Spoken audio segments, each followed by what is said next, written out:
भट्टी साहब, ऐसे में जो एक पार्टी अपनी मकबूलियत की बुलंदियों पर है, जिसका नाम पाकिस्तान तहरीक इंसाफ है, उसका जो बानी है जिसका नाम इमरान खान है, वो मकबूलियत की बुलंदियों पर है, ऐसे में एक नई पार्टी का वजूद में आना, नई पार्टी का सामने आना, ऑल्दो उसमें भी जाने माने चेहरे हैं। शाहिद खाकान अब्बासी साहब की तकरीर आपने कल सुनी होगी। नारा वही है, बदलेंगे निज़ाम। इमरान खान का भी नारा था, देंगे इंसाफ, तब्दीली लेकर आएंगे। क्या आपको लगता है कि ऐसे हालात में पार्टी जो है वो ज़रूरत थी इस मुल्क की, नई पार्टी? देखिए, आपने एक बड़ा खूबसूरत जुमला बोला है कि जो कुछ भी हो रहा है, जो कुछ भी लड़ाई हो रही है, जो कुछ भी तनाव है, जो कुछ भी पोलराइजेशन है, जो कुछ भी नफ़रत और तकसीम है, उसमें सारे हो जीत रहे हैं, पाकिस्तान हार रहा है। पाकिस्तान अपना मुकदमा हार रहा है। और ये कायदे आज़म का पाकिस्तान तो टूट चुका, इलामा इकबाल का पाकिस्तान का ख्वाब बिखर चुका, और अब ये पाकिस्तान है ये जो शरीफों का और ज़रदारियों का, और उसके पीछे खड़े हो उनको बड़ा इस वक्त मान है कि हमारे पीछे इदारे खड़े हैं। आप अंदाज़ा करें कि कल नवाज शरीफ साहब कहा करते थे कि शेख मुजीबुर रहमान को शेख मुजीबुर रहमान बनाया गया। हर कुछ अरसे के बाद किसी ना किसी को शेख मुजीबुर रहमान बनाया जाता है। और आज उनकी बेटी उनकी काबीना ये किरारदाद पास कर लेती हैं कि क्यों ना बगावत का मुकदमा कायम किया जाए, क्योंकि इमरान खान ने शेख मुजीबुर रहमान की बात की, और क्यों ना पाकिस्तान तहरीक इंसाफ को बैन कर दिया जाए। और कल जो नवाज शरीफ साहब लॉन्च हो रहे थे 18वीं मरतबा, आज वो बोलते ही नहीं हैं। और इस सारे चक्कर में एक तरफ इमरान खान चुप नहीं हो रहे, ये सारों को तकलीफ़ है या तंगी है या यही मसला है, और दूसरी तरफ नवाज शरीफ बोलते नहीं, ये तंगी है, ये मसला है। और वही बात कि कबूतर उड़ाने से तोते उड़ने तक के जो कुछ भी हुआ है, पाकिस्तान हार रहा है। आपको पता है कि 24 शहरों का यूएई ने वीज़ा बैन कर दिया है। क्यों? क्योंकि वो भिखारी हैं। अब हमें तो तरबियत ही भिखारियों की दी गई थी। पिछले 76 सालों में हमें बड़ी मेहनत से भिखारी बनाया गया है। हमारे शहबाज शरीफ कहते हैं कि हम भिखारी हैं, हमारे पास चॉइस कोई नहीं है। शहबाज शरीफ का कोई पासपोर्ट ब्लॉक करेगा? अब मुझे बताएं कि हम आटा की लाइनों में लगे हुए भिखारी हैं, हम बेनज़ीर इनकम सपोर्ट प्रोग्राम की लाइनों में लगे हुए भिखारी हैं, हम यूटिलिटी स्टोर की लाइनों में लगे हुए भिखारी हैं, हम 10-10 हज़ार रुपए लेने की लाइनों में लगे हुए भिखारी हैं, हम पनाह गाँव की लाइनों में लगे हुए भिखारी हैं, हम दस्तरखानों की लाइनों में लगे हुए भिखारी हैं। तो हमें तो भिखारी बनाया कि हमें इसके अलावा अब और काम के आते ही नहीं है। और हमें खुशखबरियाँ बड़े भिखारी सुनाते हैं कि मुबारक हो IMF मान रहा है, मुबारक हो फलां ने कर्जा मुअख्खर कर दिया, मुबारक हो हमें नया कर्जा मिल रहा है। तो जब ऊपर भिखारी होंगे तो नीचे क्या? तो ऐसे में यही तो मैं पूछ रही हूँ कि ऐसे में यही तो मैं पूछ रही हूँ कि ऐसे में नई पार्टी अवाम पाकिस्तान पार्टी बदलेंगे निज़ाम, क्या ये उम्मीद की किरण है? नहीं, प्लीज़ अल्लाह के नाम पे बस कर दें अब उम्मीद की किरणें, बस कर दें, अब छोड़ दें कि बदलेंगे पाकिस्तान और बदलेंगे फलाना कुछ। जालिमों, जो पहला पाकिस्तान है उसी को ही बेहतर बना लेते। कितना बदलना है आपने? अब मेरे सामने ये खबरें पड़ी हुई हैं, मैं क्या करूं? सदर जरदारी की गाड़ियों के लिए बजट में 400 गुना इजाफा हो गया है। कितने इंपॉर्टेंट है सदर जरदारी, यानी 9 करोड़ से 44 करोड़ बजट हो गया है सदर जरदारी साहब के लिए। अवान सदर की बाग की देखभाल के लिए 85 मुलाजमीन है और बजट 3 करोड़ से 6 करोड़ हो गया। अभी सदर जरदारी लाहौर जा रहे हैं, 20 गाड़ियां मांगी हैं उन्होंने, 14 ऑफिशियल सिक्योरिटी ऑफिशियल उनके साथ जाएंगे, 5 बम प्रूफ गाड़ियां हैं। अब मुझे बताएं कि एक बजट इनका है, एक बजट हमारा है, हम क्या करें? यानी उनका ऐवान सदर का बजट बढ़ गया, वजीर आज़म हाउस का बजट बढ़ गया, वजीर आज़म की तनख्वाह बढ़ गई, अरकान असम्बली की मरात बढ़ गई, और ब्यूरोक्रेसी के वो जो है बिजली free, petrol free, gas free, गाड़ियां फ्री। इन जालिमों ने इस तरह मुश्किल वक्त होता है, जब मुश्किल वक्त आता है तो क्या हमने कुर्बानी देनी है? हमारी तनख्वाहों पे कट लगने हैं, इनकी तनख्वाहों पे क्यों नहीं कट लगने? ये बेहिस लोग हैं, बेरहम लोग हैं, और बेज़मीर लोग हैं जिनके आगे हम घिरे हुए हैं, और इन्होंने सवा सत्यानाश कर दिया। और पाकिस्तान अपना मुकदमा बाहर भी हार रहा है, अंदर भी हार रहा है, और हम गिरेबान फाड़ रहे हैं, आधा मुल्क गंवा करके। आपकी बातों से मुझे लग रहा है आपको कोई इंटरेस्ट नहीं है कि नई पार्टी लॉन्च हुई है, या आपको कोई उम्मीद नहीं है, आप इस पर लगता बात करना नहीं चाह रहे हैं। जो उन्होंने कल बातें की, हम चाहते हैं कि एस्टेब्लिशमेंट के बगैर मुल्क में सियासत की जाए, मुल्क में आइन की हुक्मरानी होनी चाहिए, ये बातें क्या इंपॉर्टेंट नहीं है, या वही जो पुराना सौदा बेचा जा रहा है? ये कल नवाज शरीफ साहब कह रहे थे, कल शहबाज शरीफ कह रहे थे, कल मौलाना फजलुर रहमान कह रहे थे, आज इमरान खान कह रहे हैं, कल कोई और कह रहा था। इशू ये है कि अब शाहिद खाकान अब्बासी साहब की बात ले लें, उनका पस मंज़र क्या है? चौधरी उस निसार अली का, मैं मरियम के जूते सीधे नहीं कर सकता, चल आउट। शाहिद खाकान अब्बासी, मैं मरियम को लीडर नहीं मान सकता, चल आउट। मिफ्ता इस्माइल को सलमान शहबाज ने जोकर कहा क्योंकि वो आड़े आ रहे थे समदी इसाक डार साहब के सामने, चल आउट। महताब अब्बासी साहब मरियम नवाज साहब की नज़र हो गए, आउट। ये सारे जो अब शाहिद खाकान अब्बासी साहब का छोड़ दीजिए, 23 करोड़ के तोहफे तोशा खाना से ले गए, 13 घड़ियाँ ले गए, लेकिन ये वो लोग हैं जो उनके हरावल दस्ता थे, अब इधर आ गए हैं। मान लिया वो कहते मैंने उसूली बात, उनका उसूली मौक़िफ़ था, वो कहते मेरा उसूली मौक़िफ़ था जिस पर मैंने स्टैंड लिया है। इन्होंने वोट को इज्जत दो का बयानिया कुर्बान करके इक़्तिदार की सियासत को अपनाया है, जिसकी वजह से उनका इख्तलाफ हुआ।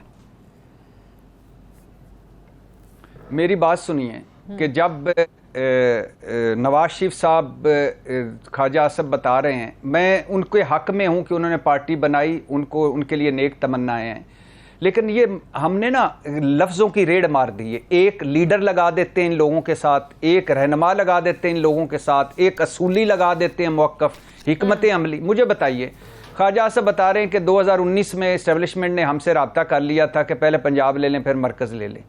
उस वक़्त ये असूली मौक़िफ़ कहाँ था? जब नवाज शरीफ साहब ख्वाजा से बता रहे हैं इस्टेब्लिशमेंट की मदद से लंदन जा रहे थे, उस वक़्त असूली मौक़िफ़ कहाँ था? जब नवाज शरीफ साहब वहाँ से हुकूमत एक गिराई एक बनाई, उस वक़्त असूली मौक़िफ़ कहाँ था? जब उन्होंने एक्सटेंशन के लिए वोट डाला, उस वक़्त असूली मौक़िफ़ कहाँ था?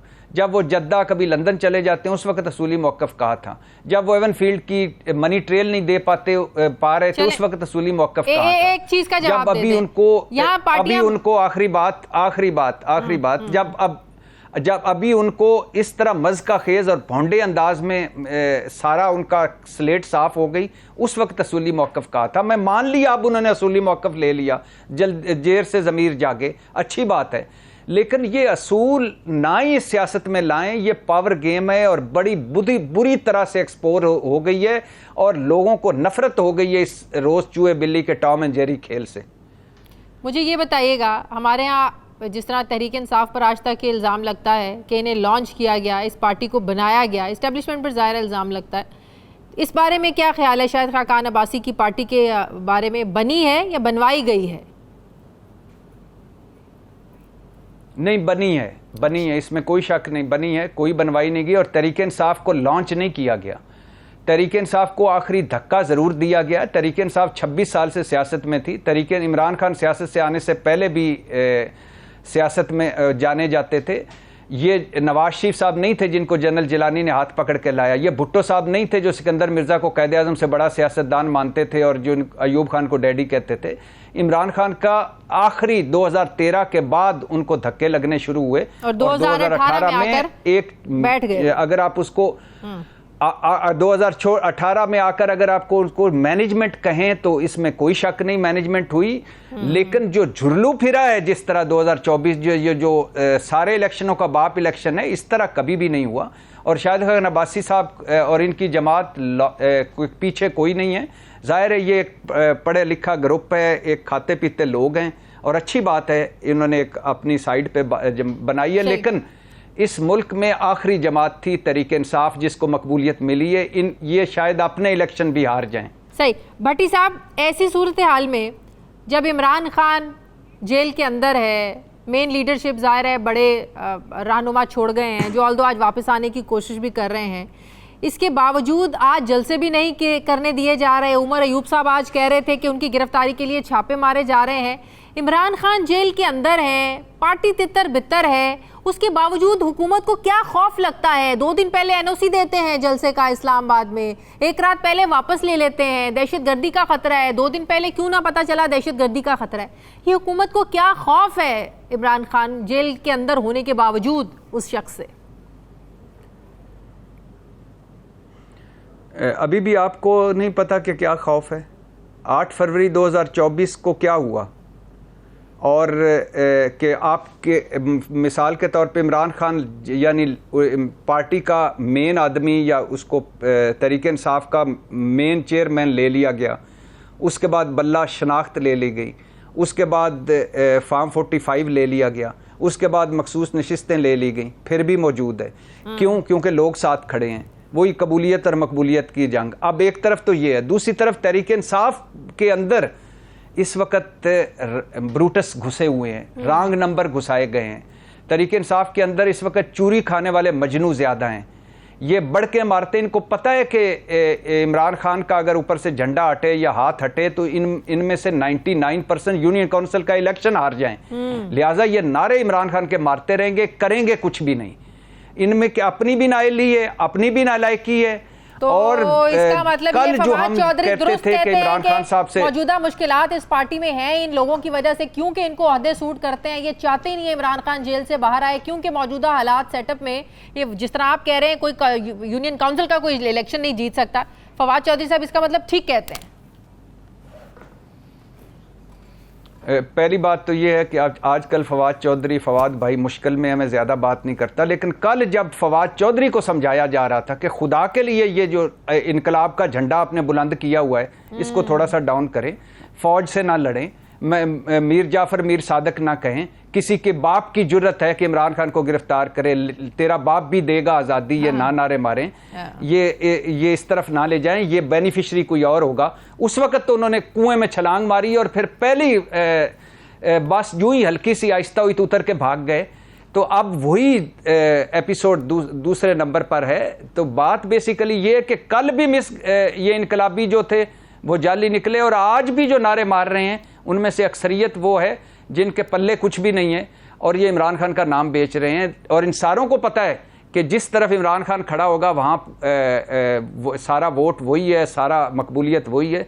इनके पल्ले कुछ नहीं है, कुछ इनकी नाअहलियाँ हैं और अगर इसको आसान लफ्ज़ों में कहूँ तो कुछ शहर दे लोग भी जालम सन, कुछ सानू मरन दा शौक भी सी, कुछ उंज भी रावां औखियां सन, कुछ गल विच गम दा तौक भी सी। वाह, ये अचकज़ई वाला फॉर्मूला क्यों नाकाम हो गया है? बड़ी उम्मीदें थी तहरीक इंसाफ को भी जब अचकज़ई साहब को टास्क दिया गया बातचीत करने का, डायलॉग्स का, ये फॉर्मूला क्यों नाकाम हो गया? उसकी 2 वजह हैं। पहली वजह है कि इस हुकूमत के पास लेने देने के लिए कुछ भी नहीं है। देखिए, सच मान लिए, हमारी सियासत में इस वक्त 9 मई का जब तक फैसला नहीं होता उस वक्त ये सियासत आगे नहीं बढ़ेगी। बाकी सारे उसके अंडे बच्चे हैं। ये जो थोक के हिसाब से अदलिया के रेफरेंस दायर हो रहे हैं, ये जो अदलिया तनाव है, अदलिया मुदाखलत है, ये जो उसके बाद सारा कुछ है, ये उसके अंडे बच्चे हैं उस नफरत और तकसीम के। तो पहला 9 मई, दूसरा है मैंडेट चोरी, तीसरा है सजाएं और मुकदमे। अब इन पे जब तक हम कोई ग्रैंड डायलॉग नहीं होगा, जब तक सारे अपनी अपनी गलतियां मान के आगे नहीं बढ़ेंगे, तब तक कुछ भी नहीं होगा। हुकूमत जो है वो बिल्कुल नहीं चाहती कि आप जब आपको शाजिया, आप अगर इधर एंकरिंग कर रही हैं, आपकी नाकामी मेरी कामयाबी होगी तो कैसे मेरे और आपके मुज़ाकरात होंगे? हम दिखावा करेंगे एक दूसरे को। तो हुकूमत तो बेनिफिशरी है और उसको पता है कि वो कौन कितने इलेक्शन जीत के आई है। तो ये अचकज़ई साहब का एक ये था कि वो सियासत उनको भी काबिल कबूल थे, पीडीएम में रह चुके थे, इधर भी वो लाइक माइंडेड थे, तो एक था। अब एक तरफ इमरान खान है, वो एक कदम पीछे हटने को तैयार नहीं, दूसरी तरफ हुकूमत के पास देने को कुछ कुछ नहीं है। लिहाजा इस फार्मूले ने नाकामी होना था, लेकिन एफर्ट होती रहनी चाहिए। मुज़ाकरात ही हल है सारे स्टेक होल्डर्स का इस मुल्क को बंद गली से निकालने के लिए। बहुत शुक्रिया, बहुत शुक्रिया।